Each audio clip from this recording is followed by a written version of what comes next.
I awoke all alone on a Sunday playing games with the names in my head. It's a shame I can't change, maybe one day you come crawling back to me instead. We keep spinning in this game, no one's winning if we just take a little more time. I could breathe and relieve the anxiety just knowing you'll always be mine. Maybe I believe in the language of love. It's written in the heavens and the stars up above. It takes a little patience, but if you give enough, it'll work out right. It just takes a little time. ನಮಸ್ಕಾರ. ನಮ್ಮೆಲ್ಲರಿಗೆ ಗೊತ್ತಿರೋ ಹಾಗೆ ಇವತ್ತು ನಾವು ಕೋಟೆಕರ ವ್ಯವಸಾಯ ಸಂಘ cooperative ಸೊಸೈಟಿದು bank ದರೋಡೆ ಪ್ರಕರಣ ಸಂಬಂಧಪಟ್ಟ ಈಗ ತಿಳಿದೀವಿ. ದಿನಾಂಕ 17 ಜನವರಿ ಮಧ್ಯಾಹ್ನ 1:30 ಮಧ್ಯ ಕೋಆಪರೇಟಿವ್ ಬ್ಯಾಂಕ್ ಕೋಟೆಕರ ಬ್ರಾಂಚಲ್ಲಿ ಸುಮಾರು 4 ಜನ ಮಾಸ್ಕ್ ಆರೋಪಿಗಳು ಬ್ಯಾಂಕ್ ಬ್ರಾಂಚಲ್ಲಿ ಒಳಗಡೆ ಎಂಟರ್ ಆಗಿ ತಮ್ಮ ಹತ್ರ ಇರೋದು ವೆಪನ್ಸ್ ಅದರಲ್ಲಿ ಪಿಸ್ಟಲ್ ಮತ್ತು ತಲವಾರ್ ತೋರಿಸಿ ಆ ಬ್ಯಾಂಕಿಂದ ಸುಮಾರು ಒಂದು 18 kg ಗೋಲ್ಡ್ ಮತ್ತು 10 ಲಕ್ಷಕ್ಕಿಂತ ಹೆಚ್ಚು ಕ್ಯಾಶ್ ಲೂಟಿ ಮಾಡಿ ಹೋಗಿದ್ರು. ಇಮಿಡಿಯೇಟ್ಲಿ ನಮ್ಮ ಸ್ಥಳೀಯ ಪೊಲೀಸ್ಗೆ ಬ್ಯಾಂಕಿನ ಮಾಹಿತಿ ಬಂತು. ಆ ದಿವಸ ಆನರೇಬಲ್ CM ಕೂಡ ನಮ್ಮ ಮಂಗಳೂರು ಸಿಟಿ ಗೋವಾದಲ್ಲಿ ಆವಾಗ ಎಲ್ಲ ಅಧಿಕಾರಿಗಳು ಬಂದೋಬಸ್ತಿತ್ತು. ಇಮಿಡಿಯೇಟ್ಲಿ ಉಳ್ಳಾಲ ಇನ್ಸ್ಪೆಕ್ಟರ್ ಮತ್ತು ACP ಧಾನ್ಯ ಅವರು ಸ್ಥಳಕ್ಕೆ ಭೇಟಿ ಕೊಟ್ಟು ಸ್ಥಳ ಪರಿಶೀಲನೆ ಮಾಡಿದ್ದಾರೆ. ಆದ ನಂತರ ಈ ಕೇಸ್ ರಿಜಿಸ್ಟ್ರೇಷನ್ ನಾವು ಉಳ್ಳಾಲ ಪೊಲೀಸ್ ಸ್ಟೇಷನ್ನಲ್ಲಿ ಮಾಡಿದ್ದೀವಿ. ಅಂದರೆ ಬೇರೆ ಸೆಕ್ಷನ್ ಅವರು DNS ಮತ್ತು ಆರ್ಮ್ಸ್ ಆ್ಯಕ್ಟ್ ಪ್ರಕಾರ ಕೇಸ್ ದಾಖಲು ಮಾಡಿ ಈ ಕೇಸ್ದು ತನಿಖೆ ಪ್ರಾರಂಭ ಮಾಡಿದ್ವಿ. ಆಸ್ ಪರ್ ಮೀಡಿಯಾ ರಿಪೋರ್ಟಿಂಗ್, ಯಾಕಂದರೆ ಆ ದಿವಸ 12 ಕೋಟಿ ಇದು ಬ್ಯಾಂಕ್ ಡಕೇತಿ ರಿಪೋರ್ಟ್ ಆಗಿತ್ತು. And as per media reporting it was termed as the second highest bank ಡಕೇತಿ ಇನ್ ಕರ್ನಾಟಕ. ಸೊ ಅದು ನಮ್ಮೆಲ್ಲರಿಗೂ ಗೊತ್ತಿರಾಗೆ ನಮ್ಮ ಮೇಲೆ ಸಾಕಷ್ಟು ಇದರಲ್ಲಿ ಪ್ರೆಷರ್ ಇತ್ತು ದಟ್ ಕೇಸ್ ಡಿಟೆಕ್ಟೆಡ್ ಆಗಿದೆ. ಮುಖ್ಯವಾಗಿ ಈ ಕೇಸಲ್ಲಿ ಪ್ರಾರಂಭಿಕ ಹಂತದಲ್ಲಿ ನಮ್ಮ ಹತ್ರ ಯಾವುದೂ ಮಾಹಿತಿ ಇರಲಿಲ್ಲ. ಯಾಕಂದರೆ ಆ ದಿವಸ ಬ್ಯಾಂಕಲ್ಲಿ ಯಾವುದು ಗಾರ್ಡ್ ಇರಲಿಲ್ಲ. ಒಳಗಡೆ ನೋಡಿದರೆ ಒಂದು CCTV ಮಾತ್ರ ಇತ್ತು, ಅದು ಕೂಡ ಇಟ್ ವಾಸ್ ಅಂಡರ್ ರಿಪೇರ್. ಜೊತೆಗೆ ಯಾವುದು ಫುಟೇಜ್ ನಮಗೆ ಸಿಗಲಿಲ್ಲ. ಸೊ ನಂತರ ನಾವು ಈ ಕೇಸ್ಗೆ ಅಕ್ಸೆಪ್ಟ್ ಮಾಡಿ ಎಲ್ಲ ಅಧಿಕಾರಿಗಳಿಗೆ ಮತ್ತು ಸಿಬ್ಬಂದಿಗಳಿಗೆ ಈ ಕೇಸ್ಗೆ ನೇಮಕ ಮಾಡಿ ಈ ಕೇಸ್ದು ತನಿಖೆ ಪ್ರಾರಂಭ ಮಾಡಿದ್ವಿ. ಸೊ ಮುಖ್ಯವಾಗಿ ಇದರಲ್ಲಿ ACP Dhanya Nayak sub division ಮತ್ತು ACP crime branch Manoj Nayak ಅವರಿಬ್ಬರದ್ದು ನೇತೃತ್ವದಲ್ಲಿ ನಾವು ಸಾಕಷ್ಟು ತಂಡಗಳಿಗೆ ಫಾರ್ಮ್ ಮಾಡಿ ತನಿಖೆ ಪ್ರಾರಂಭ ಮಾಡಿದ್ವಿ. ಪ್ರಾರಂಭಿಕ ಲೀಡ್ ನಮಗೆ ಒಂದು ಕೆಳಗಡೆ ಒಂದು ಫಿಯಟ್ ಕಾರ್ ಪಾರ್ಕ್ ಆಗಿತ್ತು, ಅದರಿಂದ ಸಿಕ್ಕಿತ್ತು. So we were going by ಈ ಕಾರ್ ಎಲ್ಲಿಂದ ಬಂತು, ಹೇಗೆ ಬಂತು, ಅದರಲ್ಲಿ ಯಾರ್ಯಾರಿದ್ರು. ಸೊ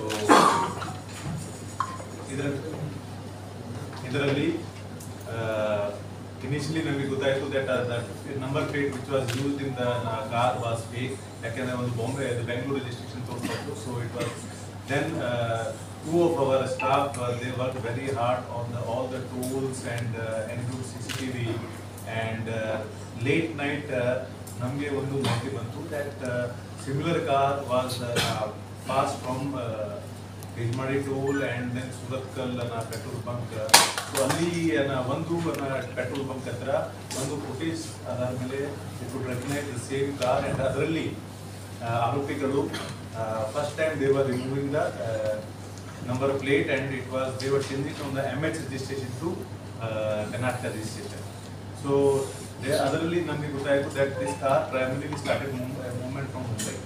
ನಂತರ ಮತ್ತೆ ನಮ್ಮ ಸೇಮ್ ಟೀಮ್ ಚೇಂಜ್ ಮಾಡಿ we all went behind it and then Shirur gate ಹತ್ರ ಈ ಕಾರ್ದು ನಮಗೆ original number plates. So then we could zero on that at least that some clue or lead we have got. So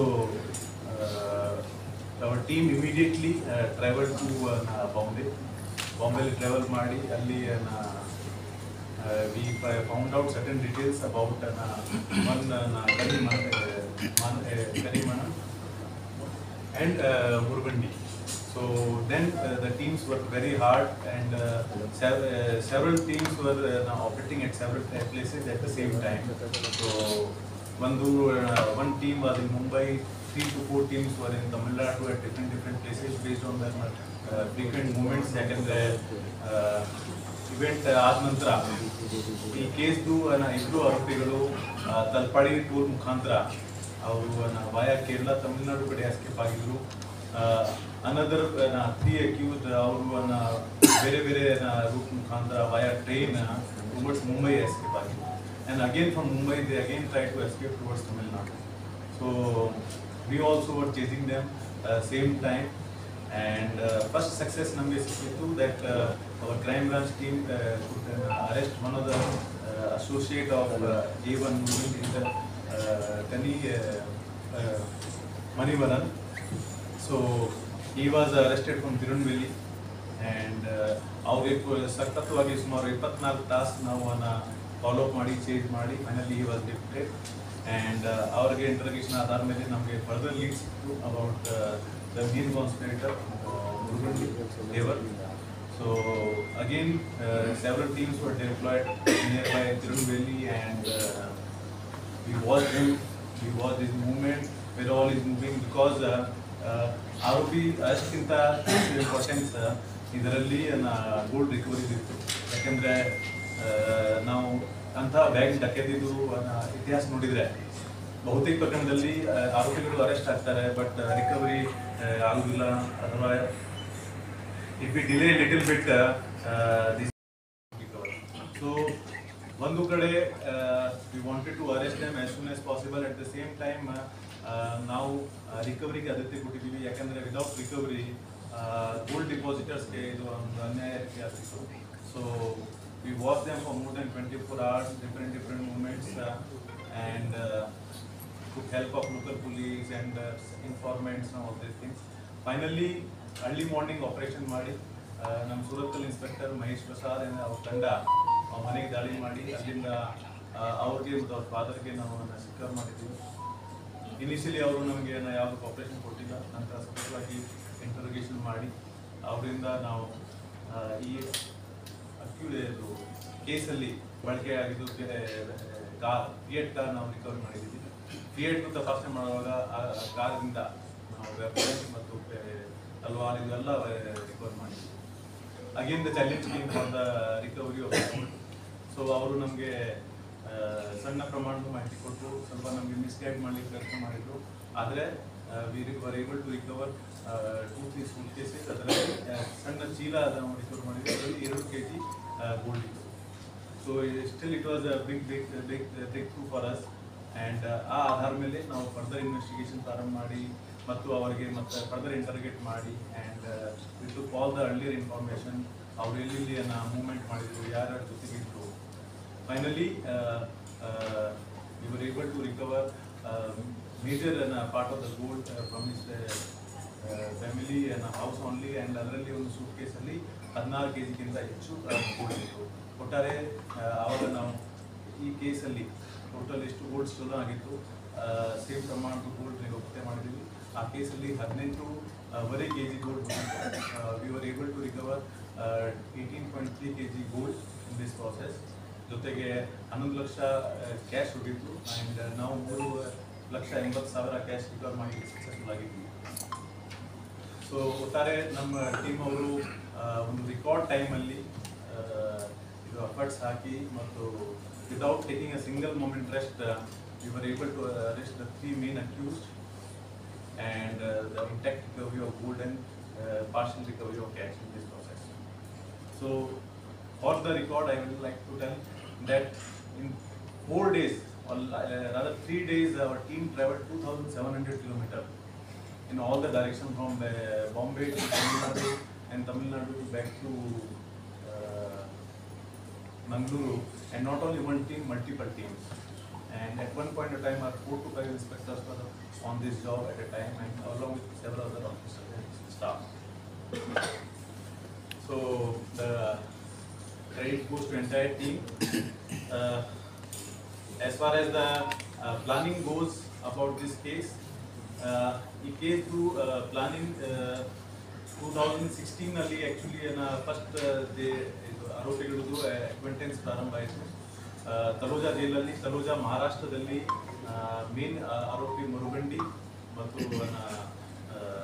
second ಆರೋಪಿ ಮಣಿವನನ್ ಅವರು ಜೈಲಲ್ಲಿದ್ದರು. ಇನ್ನೊಬ್ಬ ಆರೋಪಿ ಅವರಿಗೆ ಅಲ್ಲಿ ಭೇಟಿ ಆಗ್ತಾರೆ. So is from north India.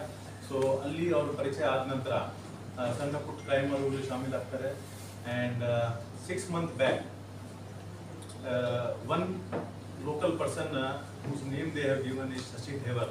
We are still verifying his identity, not yet established, but ಆರೋಪಿ ನಮಗೆ ಈ ರೀತಿ ಒಂದು ಹೆಸರು ಕೊಟ್ಟಿದ್ದಾರೆ ಶಶಿ ಥೇವರ್ ಅಂತ. ಅವರು ಇವರಿಗೆ ಅಪ್ರೋಚ್ ಆಗಿ ಹೇಳ್ತಾರೆ ದಟ್ ನಮ್ಮ ಜುರಿಡಿಕ್ಷನ್ನಲ್ಲಿ ಒಂದು ಕೋಆಪರೇಟಿವ್ ಬ್ಯಾಂಕ್ ಬ್ರಾಂಚ್ ಇದೆ ಕೋಟೇಕರ್, ಅಲ್ಲಿ ನಾವು ಸ್ವಲ್ಪ ಆರಾಮಾಗಿ ಡಕೈತಿ ಮಾಡ್ಬೋದು, ಸೆಕ್ಯೂರಿಟಿ ಸಿಸ್ಟಮ್ ತುಂಬ ವೀಕ್ ಇದೆ ಅಂತ. ಸೊ ಆವಾಗ ಇವರು ಟೀಮ್ ಫಾರ್ಮ್ ಮಾಡೋದು ಸ್ಟಾರ್ಟ್ ಮಾಡ್ತಾರೆ. Shashi Thevar meets Murugandi in this regard. Murugandi ಅವರು ತಮ್ಮ very close friend Yasho Rajendran ಕರೀತಾನೆ. ಯಶವಂತ ರಾಜೇಂದ್ರನ್ ಮುಖ್ಯವಾಗಿ ಇದಕ್ಕಿಂತ ಮುಂಚೆ ಎಲೆಕ್ಟ್ರಿಷಿಯನ್ ಕೆಲಸ ಮಾಡ್ತಾ ಇದ್ರು, ಇವರು ಮನೆಯದು ಕೂಡ ಕೆಲಸ ಮಾಡಿದ್ದಾನೆ. ಸೊ ಅವಾಗ ಯಶೋ ರಾಜೇಂದ್ರನ್ಗೆ ಸೇರಿಸಿ ಮತ್ತು ಇನ್ನೂ 3 ಜನ ಆರೋಪಿಗಳಿಗೆ ಅವರು ಸೇರಿಸ್ತಾರೆ. They are primarily from north India. So ಅವ್ರಿಗೆ ಸೇರಿಸಿ ಒಂದು ಕಾನ್ಸ್ಪಿರೇಸಿ ಮಾಡ್ತಾರೆ. ಜಾಗ ನೋಡಲಿಕ್ಕೆ ಫಸ್ಟ್ 2 times ಲಾಸ್ಟ್ 3 months ಅಲ್ಲಿ 6 months ಅಲ್ಲಿ ಮುರುಗಂಡಿ ಬರ್ತಾನೆ. He comes by train. So first ಟ್ರ್ಯಾಕಿ was done in the month of August. ಇನ್ನೊಂದು ಸರಿ ಅವರು ಅಕ್ಟೋಬರ್ ತಿಂಗಳಲ್ಲಿ ಬಂದು ಟ್ರ್ಯಾಕಿ ಮಾಡ್ತಾರೆ. 3ನೇ times in month of November 27 he comes along with Yasho Rajendra. ಅಲ್ಲಿ ಶಶಿ ಥೇವರ್ ಅವರಿಗೆ ಜಾಗ ತೋರಿಸ್ತಾರೆ. ಆಮೇಲೆ ಆಟೋದಲ್ಲಿ ಟ್ರಾವೆಲ್ ಮಾಡಿ ಹೇಗೆ ಎಲ್ಲಿ ನಿಲ್ಲಿಸಬೇಕು, ಹೇಗೆ ಎಕ್ಸಿಟ್ ಆಗ್ಬೋದು, ಮಲ್ಟಿಪಲ್ ಎಕ್ಸಿಟ್ ಪಾಯಿಂಟ್ಸ್ ಎಲ್ಲ ಚರ್ಚೆ ಮಾಡಿ ಒಂದು ಸ್ಕೆಚ್ ಹಾಕಿ ಅವರು ಅಲ್ಲಿಂದ ಹೋಗ್ತಾರೆ. ಸೊ ನವೆಂಬರ್ ಆದ ನಂತರ they decide for the execution. ಮುಖ್ಯವಾಗಿ ಅದರಲ್ಲಿ ಆ ಜಾಗದ ಲೊಕ್ಯಾಲಿಟಿ ಮತ್ತು as per Shashi Thevar information they choose the date Friday to be done, any Friday, because ಆ ಟೈಮಲ್ಲಿ ಸಾಕಷ್ಟು ಜನ ಪ್ರೇಯರ್ಗೆ ಹೋಗ್ತಾರೆ and they get the easy access and easy exit. So Friday date ಆಯ್ಕೆ ಮಾಡಿ ಇವರು ಈ ಕತ್ತೆಗೆ ಒಂದು ಬೆಳಗ್ಗೆ ಹೋಗ್ತಾರೆ. So finally on the day of offence Fiat ಕಾರಲ್ಲಿ ಮುಂಬೈಯಿಂದ ಮುರುಗಂಡಿ, ಯಶೋ ರಾಜೇಂದ್ರ ಮತ್ತು ಕಾನೂನ್ ಮನಿ ಮತ್ತು ಇನ್ನೂ 3 ಜನ ಬರ್ತಾರೆ. And in the car 4 people come and from the train 2 people come. ಅವರು ಬಂದು ಆಮೇಲೆ ಒಟ್ಟಿಗೆ ಬಂದು ಕಡೆ ಸೇರ್ತಾರೆ. ಅಲ್ಲಿ ಮತ್ತೆ ಫೈನಲ್ ಎಕ್ಸಿಕ್ಯೂಷನ್ ಟೈಮಿಂಗ್ ಎಲ್ಲ ಫಿಕ್ಸ್ ಮಾಡಿ ಒಟ್ಟಾರೆ ಒಂದು ಫಸ್ಟ್ 12:26 ಅವರು ಬ್ಯಾಂಕ್ ಹತ್ರ ಅಪ್ರೋಚ್ ಆಗ್ತಾರೆ. ಆವಾಗ ಮತ್ತೆ ಒಂದು ರೌಂಡ್ ಮಾಡಿ ಒಂದು ಸ್ಕೂಲ್ ಹತ್ರ ಕಾರ್ ಪಾರ್ಕ್ ಮಾಡಿ and then they wait for the prayer times. So ಆವಾಗ around 1:10 they reach near the bank branch. 4 ಜನ ಬ್ಯಾಂಕ್ ಒಳಗಡೆ ಹೋಗ್ತಾರೆ. ಒಬ್ಬರು ಕಾರಲ್ಲಿ ಇರ್ತಾನೆ. A1 stays in the car, Murugandi, and Manivalan stays near the ground floor and bank branch gate, so that any emergency can alert his 4 associates. 4 ಜನ ಒಳಗಡೆ ಹೋಗಿ duty ಮಾಡಿ ಬರ್ತಾರೆ. ನಂತರ as per the plant event ಇಬ್ಬರು ಕಾರ್ ಮುಖಾಂತರ ತಲಪಾಡಿ ಟೋಲಿಂದ ಅಲ್ಲಿ Kerala exit ಆಗ್ತಾರೆ. ಈ 4 ಜನ ಡಿಫ್ರೆಂಟ್ ಡೈರೆಕ್ಷನ್ ಇಂದ ಟ್ರೈನ್ ಹತ್ತಿ against they goes back to Maharashtra, primarily Mumbai. So ಈ ರೀತಿ ಹೋಗಿ and final aim was that once they meet at one place, ಆವಾಗ ಇದು ಲೂಟ್ ಪ್ರಾಪರ್ಟಿಗೆ ಶೇರ್ ಮಾಡಿ ಮುಂಬೈಯಲ್ಲಿ ಡಿಸ್ಪೋಸ್ ಮಾಡೋದಿತ್ತು. But before that only Mangaluru city police strike. So this is the entire. ಒಬ್ಬರು ಈ ಟೀಮ್ನಲ್ಲಿದ್ದವರೊಬ್ಬರು ಅವರಿಂದ ದೂರ ಆಗಿ ಅವರನ್ನು ಬಿಟ್ಟುಕೊಟ್ಟು ಅನ್ನುವಂಥ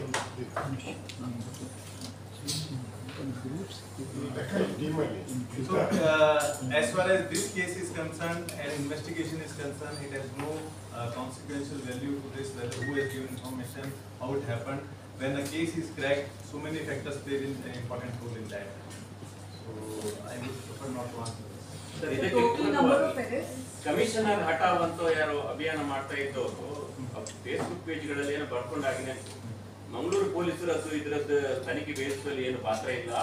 ಯಾರೋ ಅವರಲ್ಲಿ ಒಬ್ಬ ಇದ್ದವನು ಬಾಂಬೆ ಪೊಲೀಸರಿಗೆ ಹೇಳಿ ಅಲ್ಲಿಂದ ಇವರಿಗೆ ಗೊತ್ತಾದದ್ದು, ಇವ್ರ ಪಾತ್ರ ಏನಿಲ್ಲ ಅಂತ ಬರ್ಕೊಂಡಾಗ ನಾನು ನೋಡಿದ ನೆನಪು. ಸೊ ಅವರ ಕಮೆಂಟ್ಗಳಿಗೆ ಕೆಲವರಿಗೆ ಸಂಶಯಗಳನ್ನು ಉಂಟಾಗ್ತದೆ. See, first and foremost, when police start investigation, it is not that first time. Historically, there are many factors in taking the case. If only one part if you align, then how the recovery would have taken place. The recovery took 70 hours of continuous interrogation and stay by our officers there and working day and night on that. So I don't want to discount that. Then arresting them from the different locations was the continuous hard work of our officers. Sir ಈಗ ಬೇರೆ ಉತ್ತರ ಭಾರತದ ಕಡೆ ಹೋದವರು ಅವರಿಗೆ ಏನಾದರೂ ಸಿಕ್ಕಿದಾರ? No, ನಮ್ಮವರು ಒಂದು ಅಟೆಂಪ್ಟ್ ನಾವು ಮಾಡಿದ್ವಿ, ಅದರಲ್ಲಿ somehow one person escaped at the last moment, but our teams are on hunt and 3 people are yet to be arrested. Sir CC camera ಇದ್ದದ್ದು ಅವರ ಆರೋಪಿಗಳು ಏನಾದರೂ ಮಾಡಿರ್ಬೋದು ಅಥವಾ ಕಾಕದರೆ ಏನಾಗಿದ್ದ? ಅದು ಈಗ the person who started this process, Shashi Devar, once you arrest him, then only further leads will be known. So total how many arrests, sir? 3. Three main accused, Murgandi, his associate Yeshwar Rajendran and Manivanan. In that process, we have arrested Murgandi's father Shanmugam also, because he was the harborer and he hidden the loot proceeds, and in that regard, he has also been arrested. Four arrested, sir? 4 arrested, 3 plus 1. ಇನ್ನೆಷ್ಟು ಜನ? ಇನ್ನು ನನ್ನ ಪ್ರಕಾರ main conspirator Shashi ದೇವರ್ ಸೇರಿ ಇನ್ನು 3 ಜನ, total 4 ಜನ ಅರೆಸ್ಟ್ ಮಿನಿಮಮ್ ಆಗಿವೆ. ಈ ಶಶಿ ದೇವರ್ properly ಮ್ಯಾಂಗ್ಳೂರಿಯನ್ನ? As per Murugandi, Shashi Devar knows this area. He has shown this place, but exactly don't know from where they met him in Mumbai. ಸರಿ, ರಿಕವರಿ ಆದದ್ರಲ್ಲಿ So 4 more people ಇನ್ನೂರು- arrested? 4 more, minimum 4 more. Recovery ಆದದ್ರಲ್ಲಿ 200 gram ಚಿನ್ನ ಈಗ ಸಿಗ್ಲಿಲ್ಲಲ್ಲ, ಅದು ಏನಾಗುತ್ತೆ? Because 4 more person are yet to be arrested, and then we are interrogating, and hopefully that will also be recovered. Why there was no Allah, we can't reveal the identity because it will hamper our investigation. No, but is it apart from Shashi Devar, the minimum 3 that you want, out of which is 2 North Indians and another one? Let No, us no, keep no, no. Sir, when you are looking out for this one people, we are not asking for specific thing. Areas or the region from which they are. Now, how, which area you want to put Mumbai? Western India or Northern India? No, I would say you have to. It is up to you. ಸರಿ, ಈಗ No, I can't leave it at that thing. See, No, when I'm saying North India, then you want to further break, I can't help. No, I'm not asking you to break the thing. The 3 are from North India. That's what I think. Yeah. So why there was not an armed guard at the bank? So they say that after 5 PM we put armed guard during working hours. They haven't put. Now after our review and all these things, they have started this process. And ಈ ಸಂದರ್ಭದಲ್ಲಿ ನಮ್ಮ officers ಎಲ್ಲ ಕಡೆ meeting ಮಾಡಿದ್ದಾರೆ. ಈಗ ನಮ್ಮ police Mangaluru COP ಆಫೀಸಲ್ಲಿ ಈ ವಾರ ಒಂದು ಮೀಟಿಂಗ್ ಇದೆ. ಸೊ ಅದರಲ್ಲಿ ಕೂಡ ನಾವು ಎಲ್ಲ ಕೋಆಪರೇಟಿವ್ ಬ್ಯಾಂಕ್ ಬ್ರಾಂಚಸ್ಗೆ ಸ್ಟ್ರೆಸ್ ಮಾಡ್ತೀವಿ ದಟ್ ಕಡ್ಡಾಯವಾಗಿ ಆಲ್ ದ ಶಿಫ್ಟ್ ಅಲ್ಲಿ ಗಾರ್ಡ್ ಇರಬೇಕು, CCTV ಕವರೇಜ್ ಕಡ್ಡಾಯವಾಗಿರಬೇಕು, ಅಲಾರ್ಮ್ ಸಿಸ್ಟಮ್ ಇರಬೇಕು. Because all the 3 were missing in that bank branch. Friday ಅವ್ರದ್ದು ಟಾರ್ಗೆಟ್ ಇತ್ತು, ಫ್ರೈಡೇ ಮಾಡ್ಬೇಕಂತ. 17 CM ಬರುವ ದಿನವೇ ಮಾಡ್ಬೇಕೇನಾದ್ರು ಇತ್ತಾ? No, I think they started long back only, and I don't think the TP would have reached Murugan TP. ಕೆಲವು ವರ್ಷಗಳ ಹಿಂದೆ ಈ ATMಗಳ ದರೋಡೆ ಆದಾಗ ಎಲ್ಲ ಇದರಲ್ಲಿ ಸಹ ಒಂದು ಸಭೆ ಮಾಡಿ ಇಂಥ ಮಾರ್ಗಸೂಚಿ ಕೊಟ್ಟದಿತ್ತು. CC ಕ್ಯಾಮೆರಾ ಇರಬೇಕು, ಎಲ್ಲ ಗಾಡಿಗಳು ಇರಬೇಕು, ಈ ಥರ ಅದನ್ನು ಅವರು ಪಾಲನೆ ಮಾಡಿದ್ದಾರೆ. ಮತ್ತೆ ಅದನ್ನು See, we can we can recommend, and there is a quarterly meeting at the level of RBI in Bengaluru, where any lapses or all these things are put to the notice of banks. So, that we will do, because every incident is an eye opener. So, ಕಡ್ಡಾಯವಾಗಿ ನಾವು ಕೂಡ ನಮ್ಮ level ಅಲ್ಲಿ meeting ಮಾಡಿ ಅವರ ಗಮನಕ್ಕೆ ತರ್ತೀವಿ. ಅವ್ರಿಗೆ ಇನ್ಸ್ಟ್ರಕ್ಷನ್ ಕೊಡ್ತೀವಿ. And if some bank and bank branches fails to comply, then ಅವರ ಸಂಬಂಧಪಟ್ಟ ಅಥಾರಿಟೀಸ್ಗೆ ನಾವು ಪತ್ರ ಬರೀತೀವಿ. ಸರ್, CC ಕ್ಯಾಮೆರಾ ರಿಪೇರಿ ಮಾಡೋರಲ್ಲಿ ಬಂದಿದ್ರು, ಅವರ ವಜ್ರದುಂಗುರ ಹೋಯ್ತು ಅಂತ ನಾನೆಲ್ಲೋ ಕೇಳಿದ್ದೇನೆ. ಆಕ್ಚುಲಿ ಅದು ಚೋರಿ ಆಗಿದೆ ಅಥವಾ ಆ ಥರ ಕಳವು ಆಗಿದೆ? ಅಲ್ಲ, ತಗೊಂಡೋಗಿದ್ದಾರೆ. Your good name? Jitendra Kundeshwara. So Jitendra, ಈಗ ನಿಮ್ ಮುಂದೆ ಇದು 18 kg ಇದೆ, ಅದರಲ್ಲಿ ಐ ಕ್ಯಾನಾಟ್ ಸರ್ಚ್ ದಟ್ ಉಂಗುರ because more then 500 or 600 customers ಅದರಲ್ಲಿ ಪ್ರಾಪರ್ಟಿ ಹೋಗಿದೆ. and it has been 1600% property ಹೋಗಿದೆ, and that too small and our team arrived yesterday afternoon only. So definitely our team ಕೂಡ ಅದರಲ್ಲಿ ಇರಬಹುದು. Sir,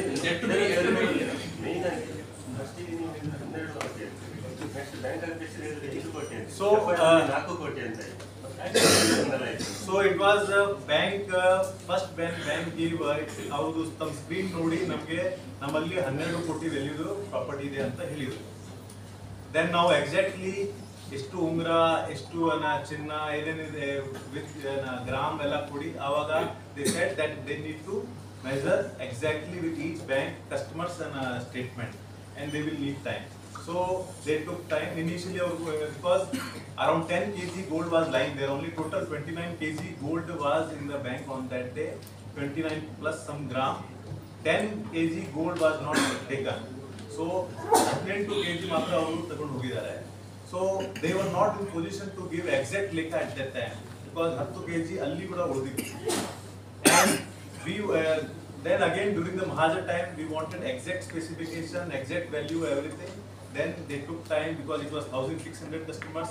So ಪ್ರತಿಯೊಂದು ಲೆಕ್ಕ ಮಾಡಿ ಅವರು ನಮಗೆ ಕೊಟ್ಟರು. Again they took 2 more days. So every second Mahajan, third Mahajan, the figures changed actually, and that's why we also were giving the value which they were giving to us. Sir, ಇದರಲ್ಲಿ ಅವರಿಗೆ ತಗೊಂಡು ಹೋಗ್ಲಿಕ್ಕೆ ಆಗಲಿಲ್ವಾ ಅಥವಾ ಬಾಕಿ ಬಿಟ್ಟಿದ್ದ? So the criminal antecedents. Okay. I don't know why it did not take, but it was good fortune, right? So at least we were saved from that attack. So regarding criminal antecedents, Murugundi is notorious offender. 2016 ಅಲ್ಲಿ ಕೂಡ ಅದೇ ರೀತಿ ಮುಂಬೈದಲ್ಲಿ as per the media reports, exact ಮಾಹಿತಿ we are still ascertaining from the jail and Mumbai police. Popular finance ಕಂಪನಿಯಿಂದ ಅಲ್ಲಿ ಲೂಟಿ ಮಾಡಿ 22 kg ಚಿನ್ನ ಅವರು ಡಕಾತಿ ಮಾಡಿದ್ರು.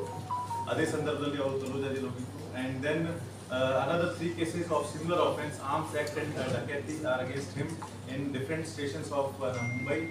ಅದೇ ರೀತಿ ಅವರ ಅಸೋಸಿಯೇಟ್ ಯಶು ರಾಜೇಂದ್ರ ಮೇಲೆ ಕೂಡ ಕೇಸಸ್ ಇದೆ. ಅವ್ರ ಮೇಲೆ ಒಂದು ಡಕಾತಿ, ಇನ್ನೊಂದು 2 ಡಕಾತಿ ಕೇಸಸ್ and plus ಕೋಕಾ ಕೇಸ್ ಇದೆ ಅವ್ರ ಮೇಲೆ. ಕಾನೂನ್ ಮನೆ ಮೇಲೆ ಒಂದು ತಿಲಕ್ ನಗರ್ ಅಲ್ಲಿ ಮುಂಬೈಲಿ ಒಂದು ಕೇಸ್ ಇದೆ, and ಶಂಭುಗಂ ಮೇಲೆ ಯಾವ ಕೇಸ್ ಇಲ್ಲ. So the 3 offenders are notorious offenders. They have a past criminal history and that to the heinous cases history. Sir, ಇದರಲ್ಲಿ ಕೋಟೆಕರ್ನ ಸ್ಥಳೀಯರು ಯಾರಾದ್ರೂ ಭಾಗಿಯಾಗಿದ್ದಾರಾ? That's what I am saying. Shashi Thevar ಅಂತ ಒಂದು ಹೆಸರು ಮುಂದೆ ಬಂದಿದೆ. ಅಲ್ಲ, ಮ್ಯಾಂಗ್ಳೂರಿಯನ್ಸ್. Shashi Thevar once we arrest, ಆವಾಗ ಅವರಿಂದ ಅವರಿಗೆ ಈ ಬ್ಯಾಂಕ್ ಬ್ರಾಂಚ್ ಬಗ್ಗೆ ಯಾರು ಮಾಹಿತಿ ಕೊಟ್ಟು ಅದು ನಮಗೆ ಸಿಗ್ತದೆ. ಶಶಿ ತೇವರ್ ಎಲ್ಲಿ ಅವರು? Shashi still working on that. Shanmugam taken to custody because we had given 3 names earlier. Then Shanmugam is the father of Murugundi. He gave